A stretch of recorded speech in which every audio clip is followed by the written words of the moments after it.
Hello students, ये आपका part 14 video है इस चैप्टर का। पार्ट 14 वीडियो में एक्सरसाइज 25.2 पे है और क्वेश्चन नंबर है 34। कह रहा है सदिश, यहाँ पे देखिए एक ये सदिश दिया है 2i cap plus 4j cap minus 5k cap, तथा दूसरा सदिश है वेक्टर जो देख रहे हैं i cap plus 2j cap plus 3k cap के योगफल के समानांतर एक इकाई सदिश ज्ञात करें। तो मुझे क्या करना होगा, पहले इन दोनों सदिशों का योगफल निकालना होगा और जो योगफल प्राप्त हो जाएगा उसका हमें इकाई सदिश निकाल देंगे तो हमारा समांतर इकाई सदिश प्राप्त हो जाएगा।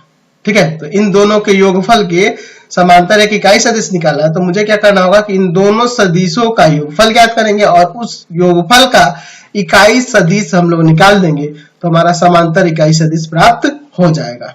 ठीक है, चलिए तो मैं मान लेता हूं, माना वेक्टर ए बराबर में 2i cap plus 4j cap और माइनस का 5k कैप दिया है और वेक्टर बी बराबर दिया है i कैप प्लस में 2j कैप प्लस में 3k कैप।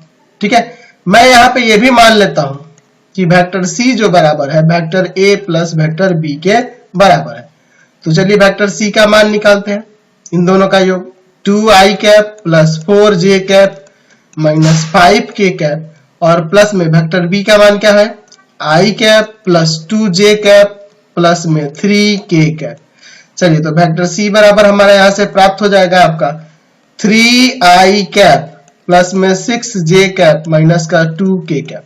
तो ये हमारा योगफल प्राप्त हो गया। अब मैं इसका इकाई सदिश निकाल दूंगा तो हमारा आंसर आ जाएगा। तो इकाई सदिश निकालने के पहले सी का मैग्नीट्यूड चाहिए। चलिए इसका मैग्नीट्यूड निकाल लेते हैं। क्या जाएगा 3 का स्क्वायर प्लस 6 का स्क्वायर और प्लस माइनस 2 का स्क्वायर।